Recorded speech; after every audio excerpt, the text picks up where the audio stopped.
Bowlby, who is an attachment theorist, he talks about what we call privation and deprivation. And what that pretty means is we're either given things that we should not be given, abuse and violence, etc., and we don't get the things that we should get, which are the neglect. Okay. And we cannot ever be the parent who provides everything.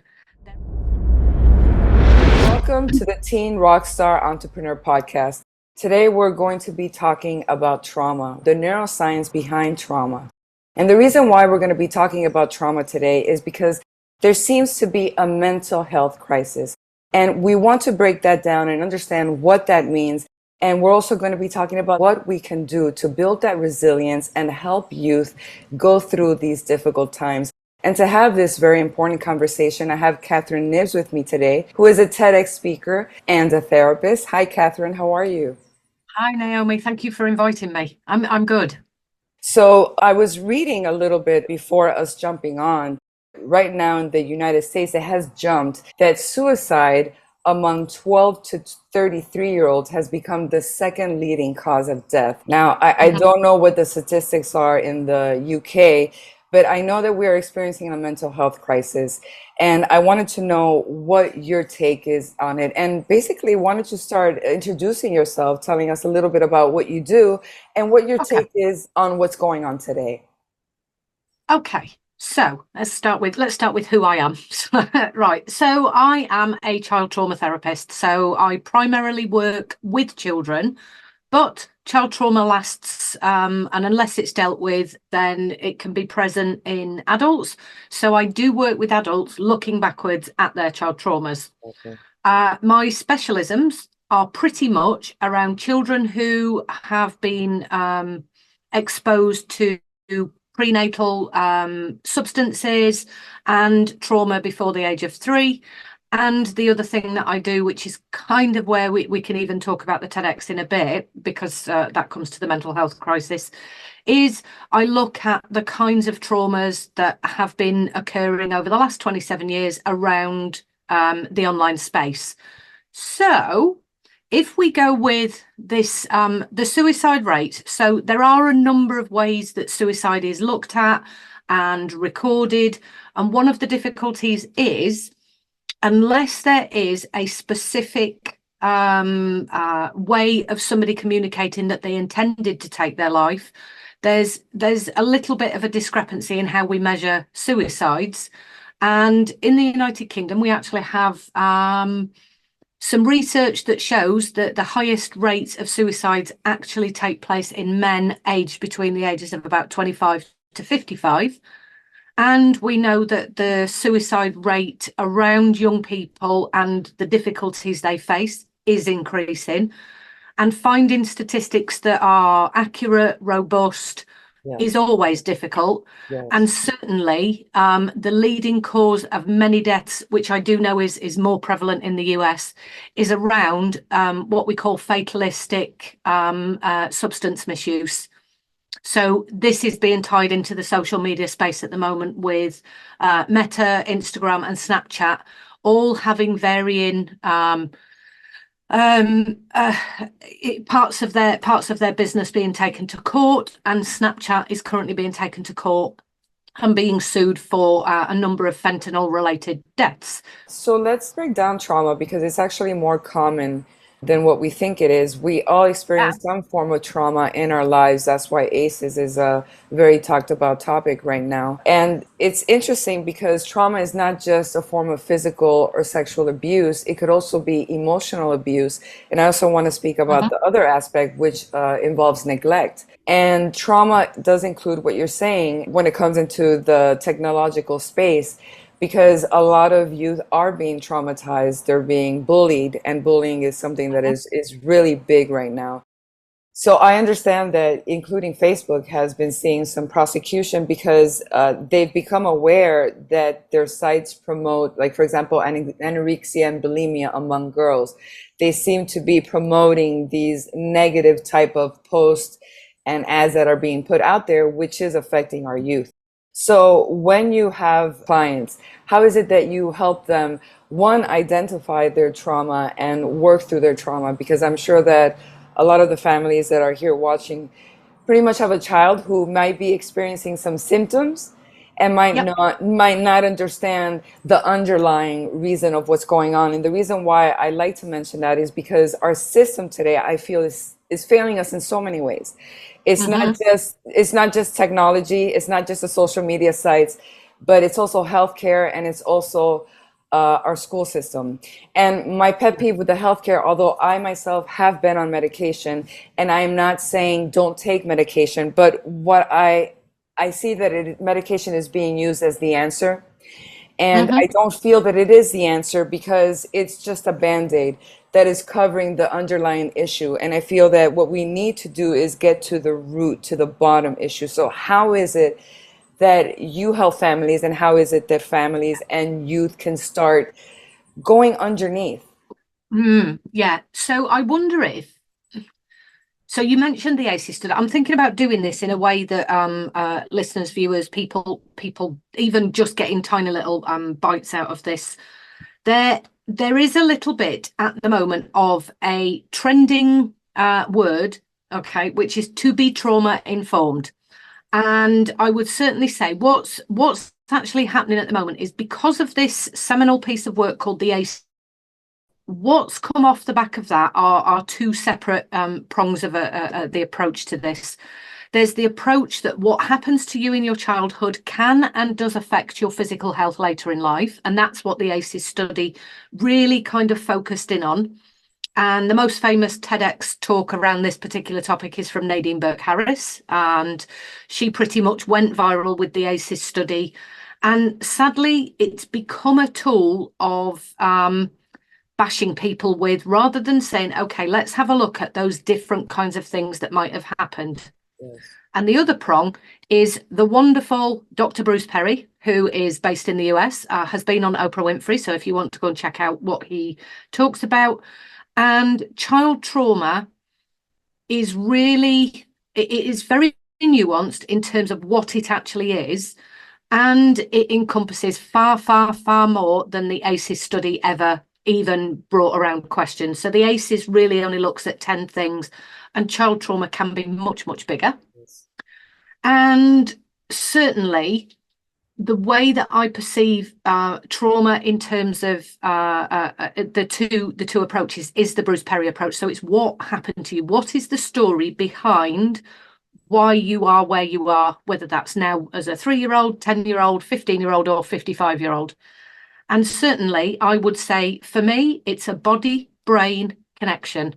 I'm looking at what happened to a person and the way that their nervous system responded, and what happened to them, and how they make sense of that issue, that event, that story, and how they integrate that into their life, and how that brain mechanism makes sense of what the nervous system is telling it.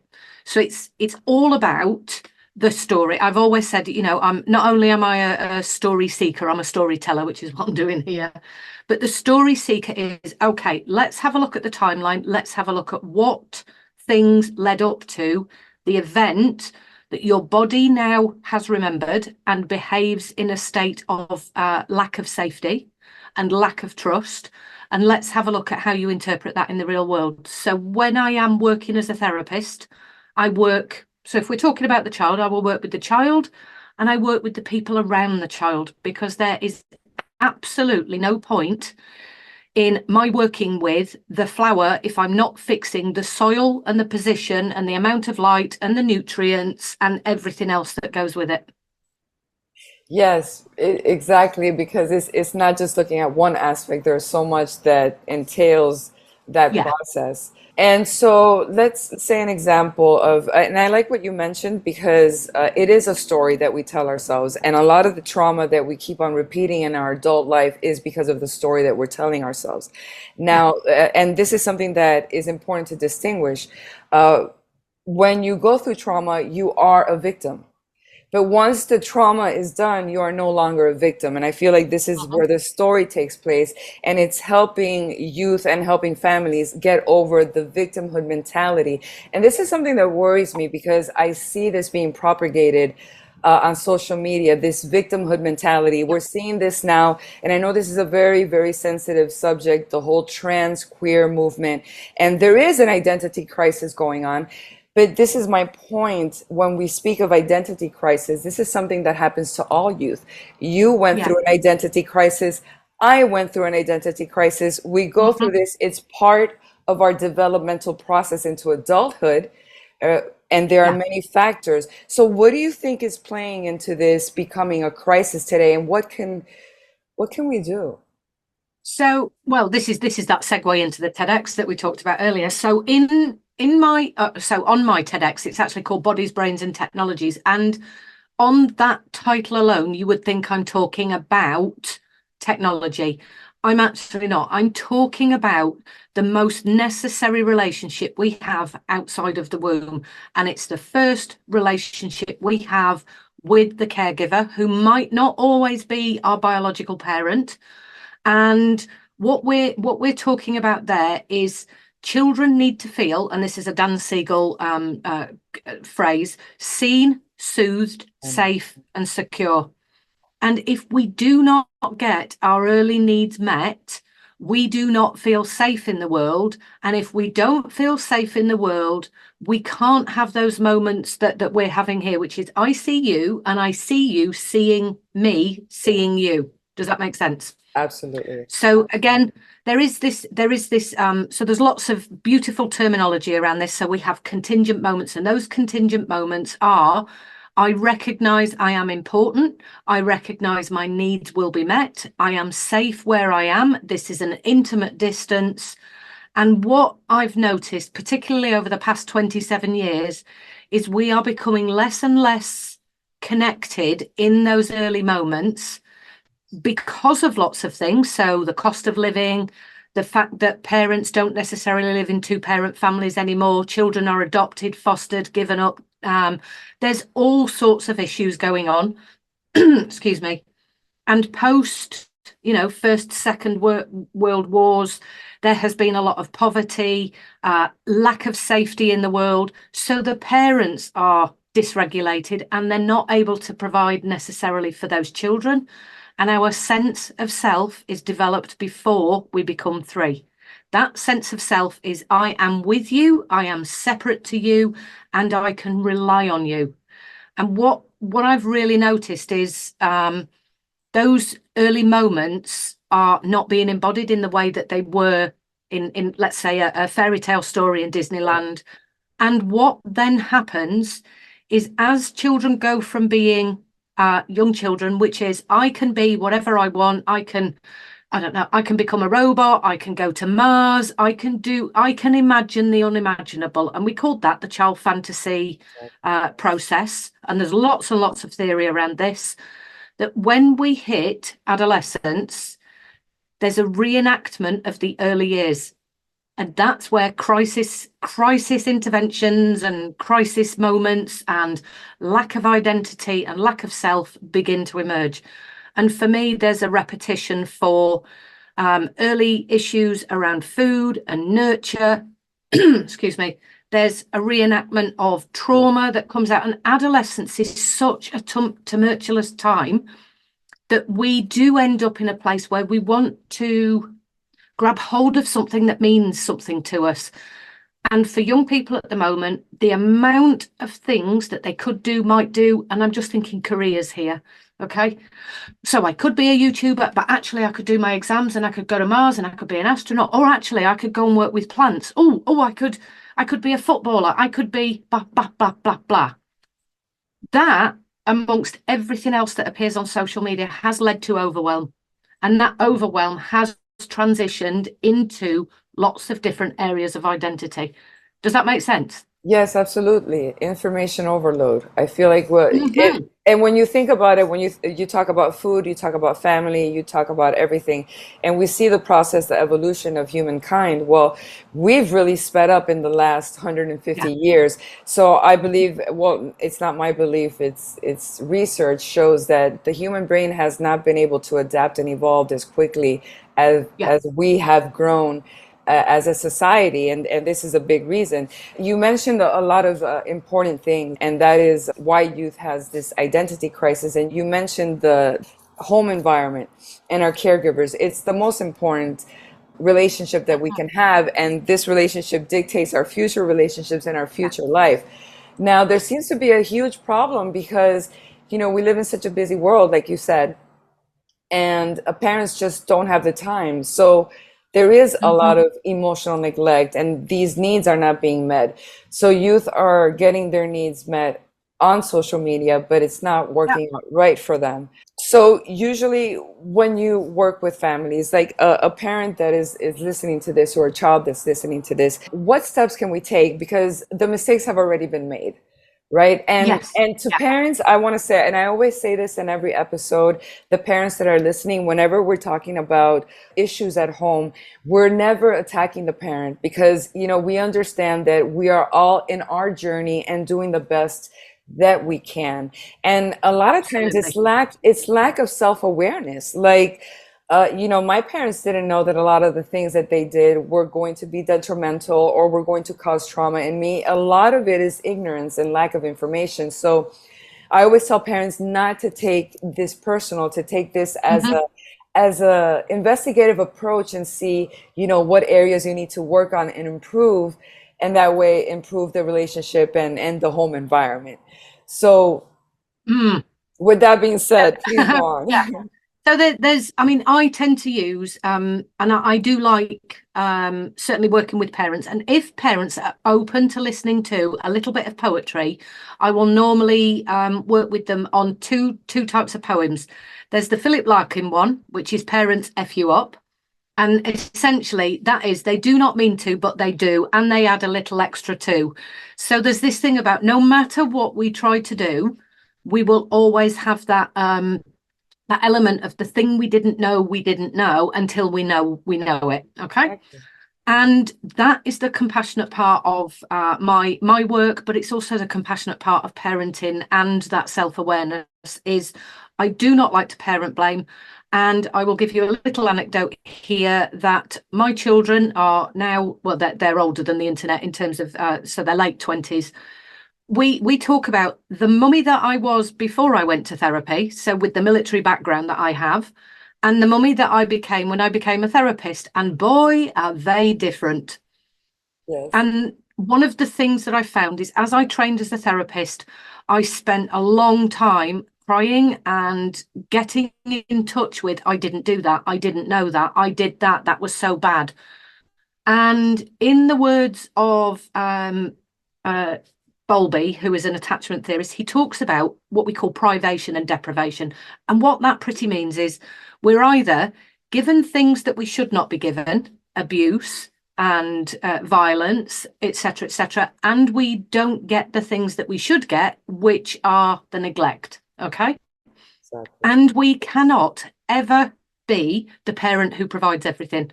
There are always going to be elements of the jigsaw puzzle, so to speak, that are missing.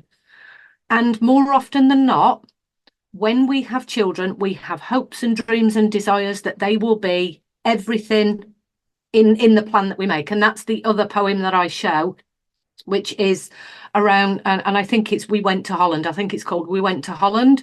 And it's a poem or a story poem about setting off thinking you're going to Italy. And when the plane lands, you find yourself in Holland. It's not quite what you expected. And we have a choice. Do we spend our time in Holland complaining that it's not Italy, or do we embrace what's in Holland?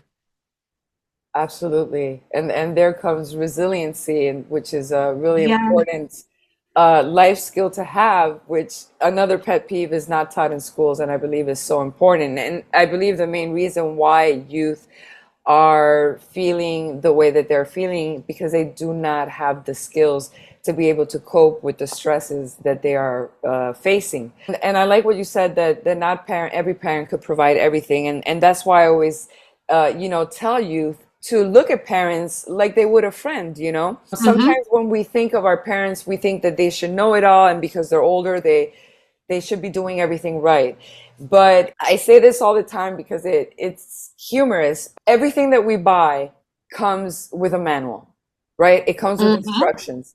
Everything. It doesn't matter if I buy a stupid remote control that costs me $15 at Best Buy.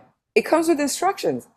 But yet the most important thing in the world, which is a human life, and a responsibility that is with you for the rest of your life because it's the job that never dies until you die. And yet no one teaches us how to do it. There is there is this thing about, and I do this kind of jokingly sometimes in therapy where I go, but there is a manual and it's called The Big Book of They. And in this book, they say, and I did a comedy video of this on Okay. my Instagram, they say what you should do or not. And don't forget, they're the ones in charge. And I will often say to my clients, where do we get this? We should be doing this. We need to do that. It comes from societal norms, things that we believe promote or show off our great side of parenting. Actually, you're absolutely right. There is no manual. Nobody has, and let me tell you, there are plenty of parenting books, but Yes. they are not a manual.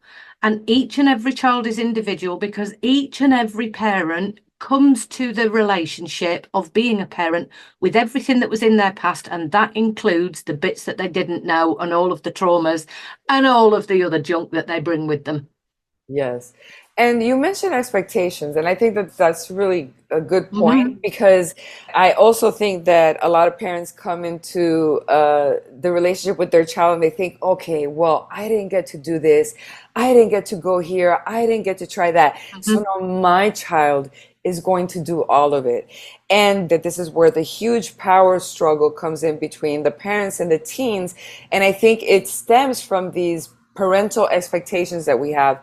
How do we help parents drop these parental expectations? And I do want to say that, of course, we want the best for our children. We want our children to be successful, Hmm. prosperous individuals who are social and adapt well in this real world. However, imposing our views, our expectations, our desires onto our child is a completely different topic. And this is something that happens a lot today. So, what do you have to say about that and Oh, wow. how can Have you got parents another deal? 5 hours? So, Okay. dear me, yes. So even the adult, well, actually, let's go back to childhood in terms of why we become the parent with expectations. And usually, so one of the most helpful ways of describing what we do as people is transactional analysis. And the reason I'm bringing that is because it gives us these beautiful terms, and one of them is we make an early decision. And that early decision generally comes from a folded arms place, which is, I'm never going to parent like you're parenting. And that decision we make really quite early. It's usually between about 3, 4, 5. And it's that idea of I will not do to you what's happening to me, which is usually I want a sippy cup, you won't give me the sippy cup. I'm going to be a totally different parent to you, and I'm going to make sure my child has a sippy cup, at bedtime or whenever. And that feeling can actually be really deeply rooted through the rest of the childhood of the child if those things keep occurring. And 99% of us do make that decision that we're going to parent differently to our parents.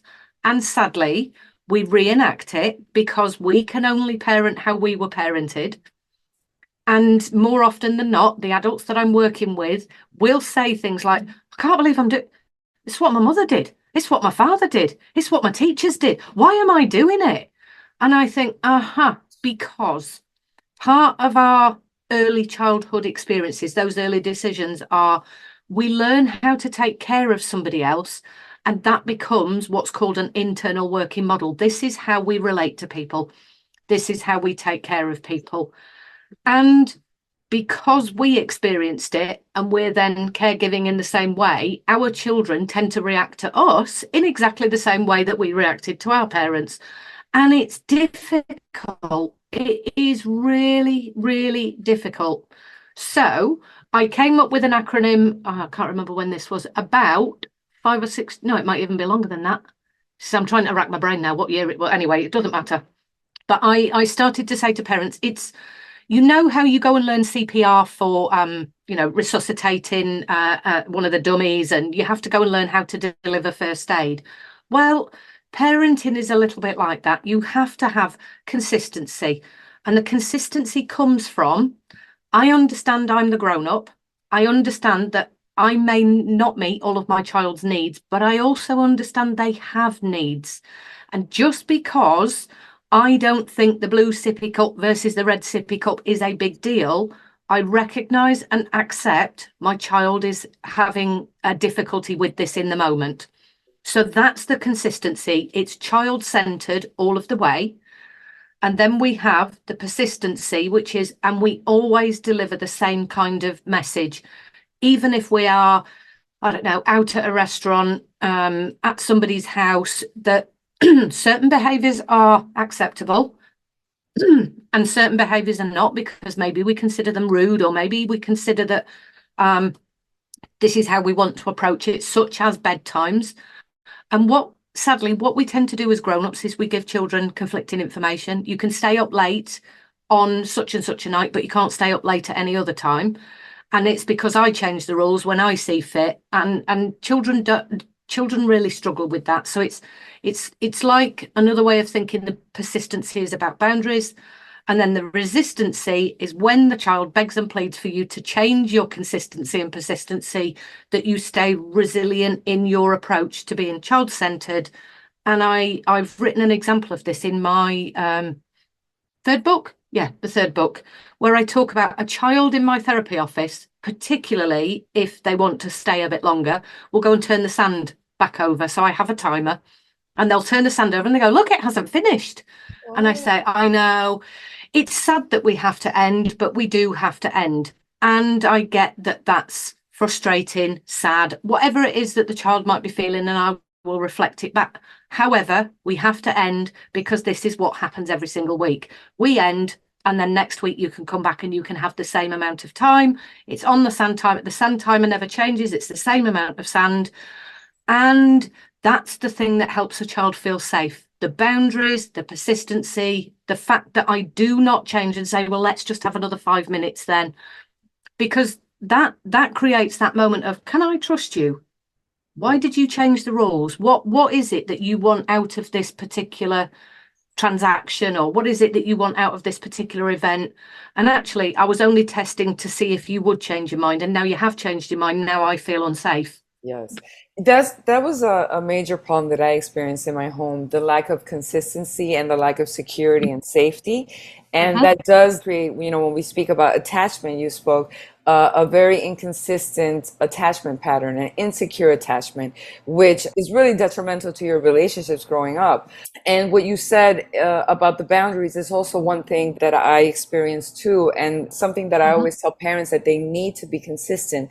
If you set a boundary, if you say something, you have to stick to it. No matter, your children are going to try you. That is their job. The teen years are the years when we're craving and claiming our independence. So we are going to test you in every way possible. But one thing that all of us love, although we will never consciously admit it because it's a subconscious need, we need stability and we need discipline. We need boundaries. Children look to their parents for that guidance. And when parents don't give it to them, children feel lost. So that is really important for parents to have. And the other thing that you mentioned about the relationships that parents have, and then we pass that on to our children, the way that I explain it to youth, so that they can understand that concept, is patterns, basically. So just like computers run on software programs, us humans run on patterns. And our parents might be running on a pattern that you might not like or might not be good, and it's going to hurt you, but they might not be consciously doing it to hurt you. It might just be a pattern. Their parent thought that this is the best way, that you have to go to college, that you have to study this, and this is the way it is, and it is a pattern. Okay, so going back to when I was talking earlier about being the trauma therapist, nervous systems require predictability. And that's how we feel safe. Okay, so I'm emphasizing, as Stephen Porges does, that word feel safe. And the pushing of boundaries is, can I rely on the predictability of being safe? And sometimes, maybe we do, and I know lots of us do. Maybe we do push our parents in that kind of adolescent phase, because actually what we really want them to do is say no, that we can't go to the party, or no, that we can't, because actually I know that the party isn't really where I want to go. So actually I need the predictability of pushing you until you do say no. Yeah. Now I've got a valid excuse. That's fantastic. To the parents that are listening, because now we live in a world that is so busy, and everything that we're talking about requires time. And I believe at least, and I know what you say about statistics. I love looking at statistics simply because it gives me an idea of what's going on in the world, where the majority flows. It's not that I'm taking it like this is the number and this is it. Since all of these strategies that we're talking about take a lot of time, and like I was saying, the statistics in the United States is that the average parent spends 15 minutes a day talking with their child. This is a one-on-one conversation. And usually these conversations evolve around the same topics. Did you do your homework? Why are you doing this? Get this done. This chore needs to be done. We need to go here, blah, blah, blah, blah. The typical stuff. So then what happens is a problem happens and the parents are shocked. And they're like, well, how did we get here? And why won't my teen talk to me? But this takes time, and this takes a building. A relationship isn't built in one day, just like you have love relationships that take time and compassion. The relationship with your child takes the same. So how do you help parents that don't have time? What would you tell those kind of parents that have very little time and are struggling at home? Because it can be very frustrating. Nowadays, parenting seems a little bit harder because of these constraints. Absolutely. I mean, if I just say that I actually work with parents of people in their adult years, and sometimes I'll say, can we just have a quick word about um I have a very privileged job. I get to spend 45 to 50 minutes, depending on how long it's taken us to clear up and do the pragmatics. But I get 45, 50 minutes with these children every single week. It's a very privileged position. And one of the things is obviously being that therapist that's listening, they are being heard. And this goes back to why I have to work with the family. If I then don't convey the child's needs to the parents, or those needs that are important, or those patterns of behavior to the people around the child, nothing ever changes for the child. Exactly. But as a parent, and this actually is my advice for when people talk about e-safety and online safety. I go back to conversations, conversations, conversations. And we have lots of tiny windows of opportunities. We have tiny moments.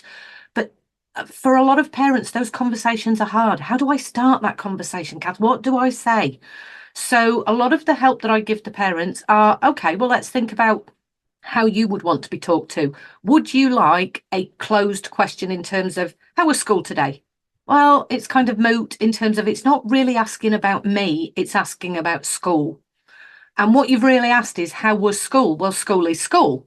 And for a young person's thinking brain, that's very logical, but it's not about me. So the questions have to be about the me that you are looking at. And this takes us back to that thing that I talked about, those conversations that I see you and you see me seeing, I see you seeing me. We have to ask about the I, the self, the me, and the you. And that requires a totally different set of questions. Exactly. And just an example here, Naomi, is, so how was school today is brief.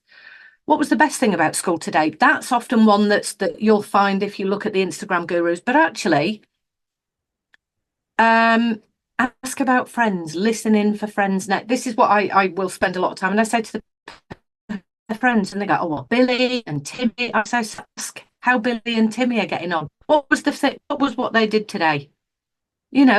Really, really make an effort to say, I listened to the things that were important to you. How many things have you done on Minecraft today? Tell me about your Minecraft experience. What was the best thing that you did on Minecraft? Have you completed that house that you were building last week?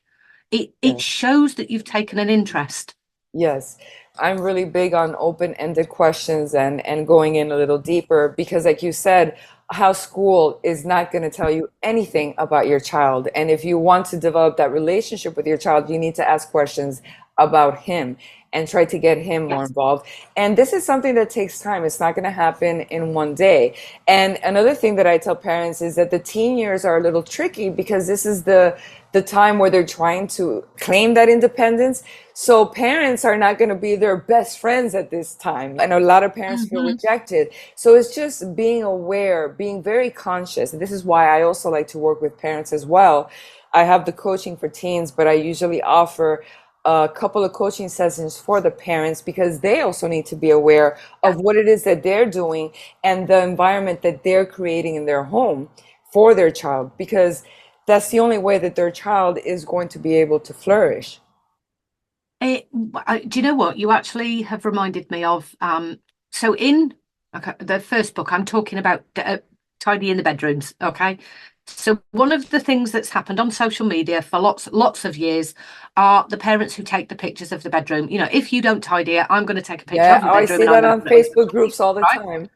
So what I was actually talking to in the book is what we tend to do as parents is perceive that what's happening in the moment, especially with adolescents, it somehow conveys that we are a bad parent. And what I've done with that example is usually a parent would say, you need to tidy your bedroom because, and they may not fill the rest of the sentence out, but the sentence really does finish. Everybody will think I'm a bad mum because you haven't got a tidy room. Okay. Because that's really what's not being said. Yes. And an adolescent is at the point when they hit, 11, 12, 13 at the minute. My job, according to biology and according to nature, as it has always been, is to create discord between us. Yes. So when you say this conveys that I'm a bad mum, I'm going to say, let's go for it. Screw you and carry on.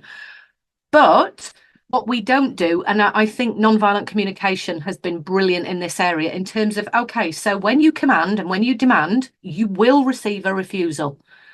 When Yes. it's a request that you are not invested in the outcome on, Yes. actually, you will get children who can make a choice. And because you've taken the choice away with a demand and you give it with a request, children might begin at the beginning to, refuse Yes. because that's their choice. And then comes the maturation around, hang on a minute, I have a choice here about whether I want to be, and I'm going to do the politer version and say an arsehole. Yeah. So I have a choice. Am I going to be an arsehole to my parents? Yes, on this occasion I am because I'm really angry about something that happened at school. Well, that's also another little piece of the jigsaw for a parent because not all conversations take place verbally. Yes. So you get these little nuggets of gold about, okay, it would be really great if you picked up your socks and put them in the wash basket. Okay, so Billy's not picking their socks up. Okay, Billy, He what's hates going me. on? Yeah, what's going on, Billy? You don't, normally when I ask you to put them in the wash basket, you normally comply. We don't get into this space. I'm just picking up that maybe today something's going on. Is there anything you want to talk about? No. Okay. I'm here if you need me.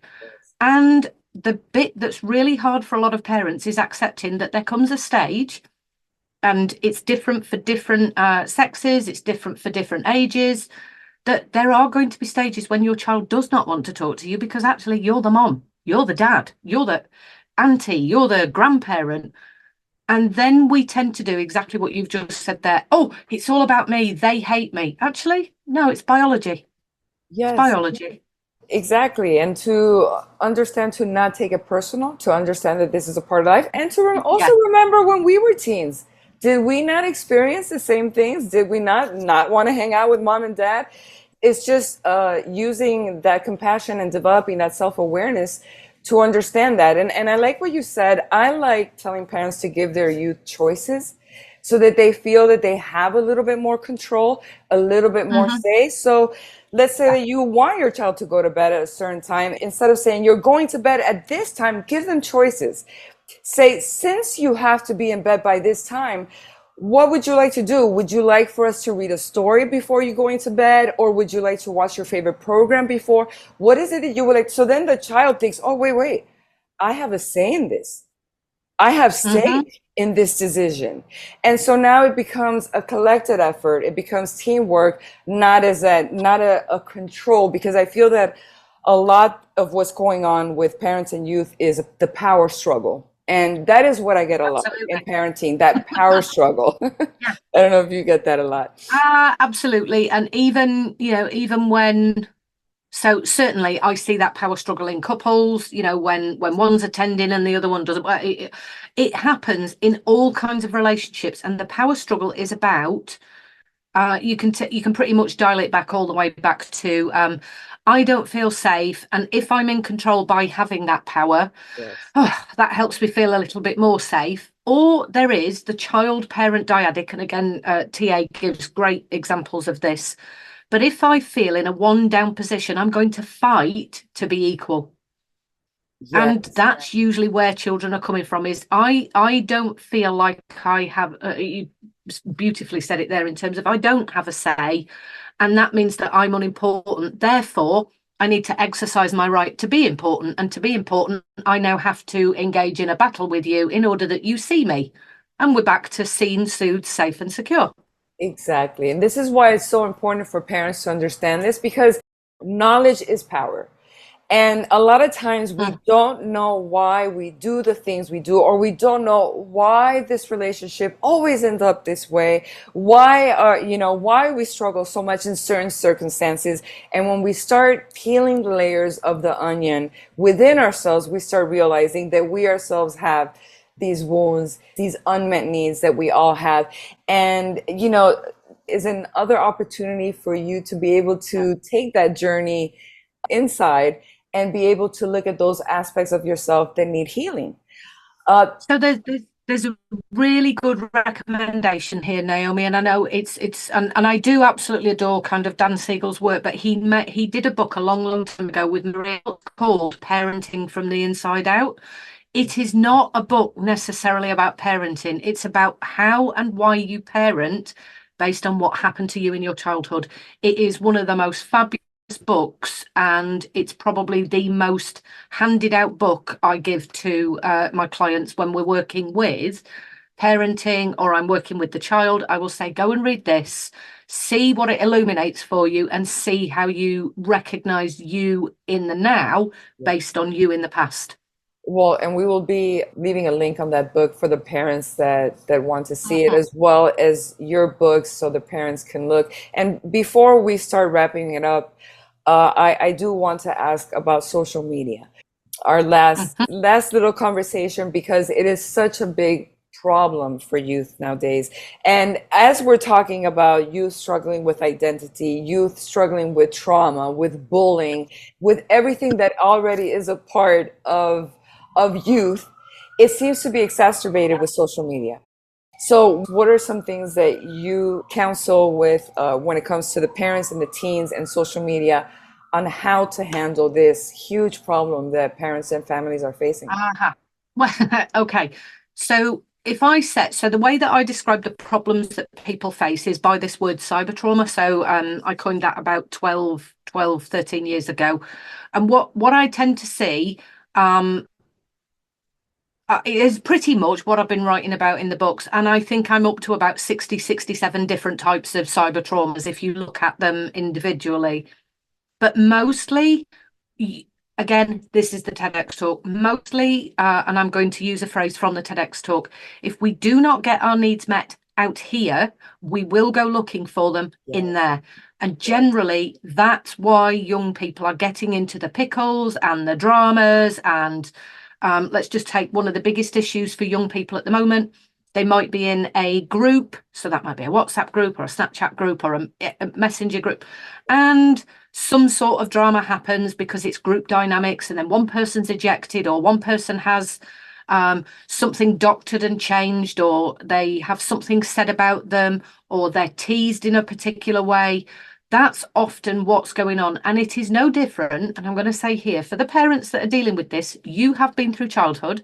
You also know what it was like to be in these in groups, out groups. what being popular was like and not so popular, and also what it was like to fail at, I don't know, a sport like football versus netball, and how you resolved it as a child. And now, the thing to remember as an adult is you are now perceiving the child world with an adult framing, and the child is still seeing it with a child framework. So if we can start to talk about childhood and adolescent amnesia, it would be really helpful, because we talk about infantile amnesia, that you can't really remember anything before the age of 3. So many parents and so many adults forget that their childhood was not so easy. Yes. And the social media spaces, the best way to think about this, because it is so broad and it's so complex in terms of the numbers of spaces, is this is a city park. So when you hear terms like screen time, think of park. The reason I use this metaphor, Naomi, is because we all pretty much know what a city park is like. And some city parks are beautiful. There's ducks on the pond and there's a beautiful greenery and the paths kept clean. Other city parks, not so nice. So if you consider how you wouldn't say to your child, right, you've got 5 minutes in the city park and you've got an hour in the city park. You'd say, hang on, let me go and see what the park is like. Let me see who's there. Are there any discarded needles? Is there dog doo-doo all over the place? Are people fighting? Exactly. Is there somebody who's there to groom and exploit children? Okay. Are there If you gangs hanging out? Exactly. Home. Yeah, Exactly. What dangers are lurking? absolutely. So it's not the platform. All platforms have many different types of people on the platform. It's not the technology's fault, so to speak. And I know that at Congress there was a lot of, you've done this, you haven't done that. Again, the city park is manned by, I don't know, let's just take New York and Central Park, right? That is looked after by everybody who uses the environment. And if people are going in there and allowing their dogs to do all over the place and not clearing it up, that's not necessarily the problem of, I don't know, maybe the council or the authorities. It's an everybody's problem. Yes, and you mentioned that about social media, and I had mentioned it earlier. For example, Facebook and all these social media sites are facing prosecutions, and I Mhm. understand that negativity sells. That's why news is so popular, and so they do promote Yeah. certain things online that maybe shouldn't be promoted. But I, like you, agree that we all need to accept the individual responsibility, and as parents we need to set the guidelines for our children, because just like there is social media and just like they have this phone, there needs to be guidelines and protections set in place, just like Yes. when your child goes out into the real world. Yeah, it has to be. It has to be. Everybody's involved. And right now, that city park is borderless. So anybody can come into that space and anybody can go into those spaces, no matter where they are around the world. And I would certainly say that, yes, massively, technology companies have a due diligence and duty of care to protect children, without a question of a doubt. And also, parents need to continuously be aware of what the park is and who's in the park. And then comes this thing about um, we have rules for the real world, the corporeal world, as I call it, where we know if there is a flasher, as they're often called, that is illegal in the offline world. And we make these assumptions that those rules exist in the online space as well. And sadly, we're only at the beginning of putting many of those rules into place. So it's not to say to parents, be frightened, but it's also to say to parents, you have to take an active interest. And yes, you might have to sit and listen, I don't know, about obsidian blocks and, this particular room in Roblox and that particular thing on Fortnite and stacking 90s and all the other language that gets used. And I know it's confusing and I know there's a lot of it. And also, it's our duty of care to protect our children. So we need to ensure that if they are going into the park, that really the responsible adult has been and checked and seen what that kind of park is. Also, being aware all of the problems in the offline world are also present in the online world. So there's a big debate on this. So when you say check the park, we're speaking right now, the park is social media. Basically, this is the park right here. A Mhm. lot of parents are debating, well, should I be looking through my child's phone? How is it that we set these parameters in place? How is it that we check the park without invading our child's privacy too much and giving them a little bit of autonomy? So again, this is what I mean. This is trust. This is conversations. This is exploration. If if I just give the offline example, right, I can go down to the local park and I can say, right, I have checked it. There's no needles. There's da da da da. Da. And the day that my children go unsupervised, there happens to be, right. Exactly. So I can do the best that I can.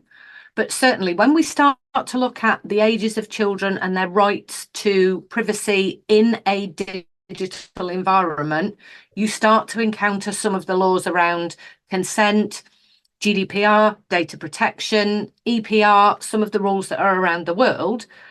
And yet, there is also this responsibility. And if we go back to something, I think this is when you and I first spoke, you are the parent, and there is something about so. I often say to my parents, so if your child uses Snapchat, you download Snapchat, you have a go on it to see how it works. And again, you might not be able to use it, so get your child to show you. Yes. In that moment, there is that lack of power. There is, the shared experience. And also, yes, there are times that you have a right to check upon, to put filters in place, to put management in place, to put parental controls in place, because, and they're called parental controls for a reason, because you are the parent. Yes.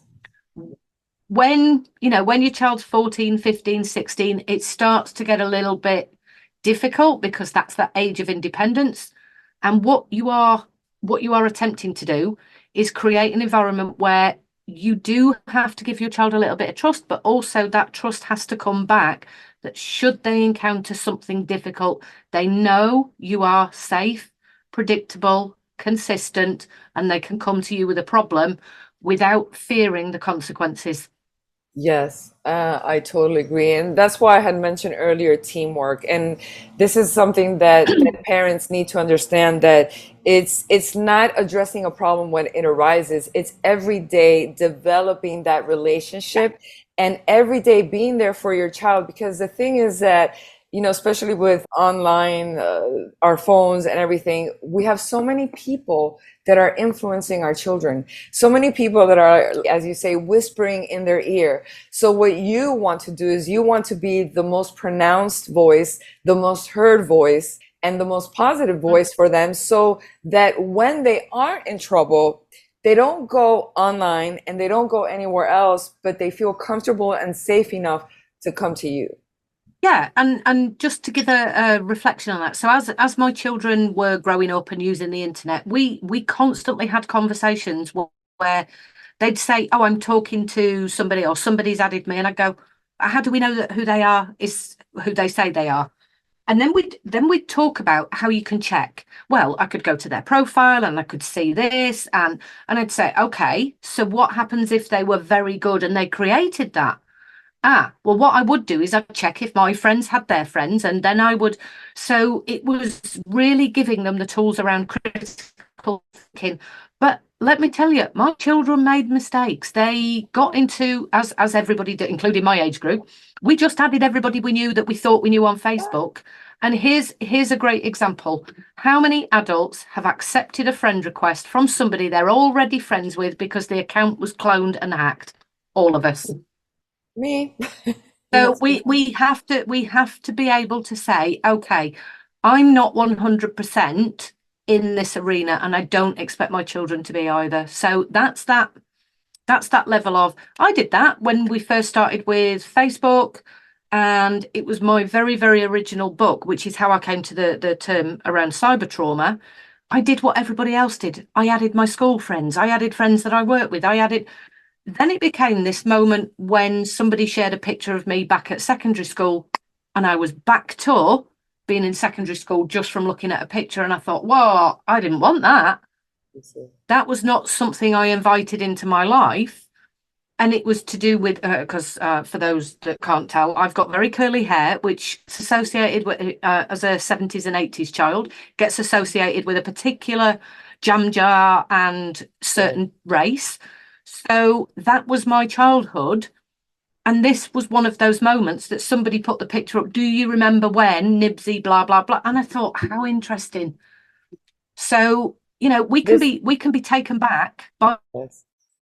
And this is what happens to our children too when they Mhm. get exposed with these things. But something that you mentioned, I think it's vitally important, is when these conversations or when these instances appear, instead of looking at it as a problem or like getting triggered, look at it as an opportunity to be able to have that conversation and Yeah. to be able to ask questions. As a parent, I think the most important thing, and I remember my childhood, parents are used to telling us things, just telling us things. I think that the new approach is much better, and it works for every relationship. It's not just parenting, asking questions, Mhm. because that is how you're going to get to the bottom of things. And when you ask questions, it changes the dynamics of the entire conversation. Because Well, now, yes, go ahead. well, here's an example. Actually, it does come back to bite you on the bum. Okay.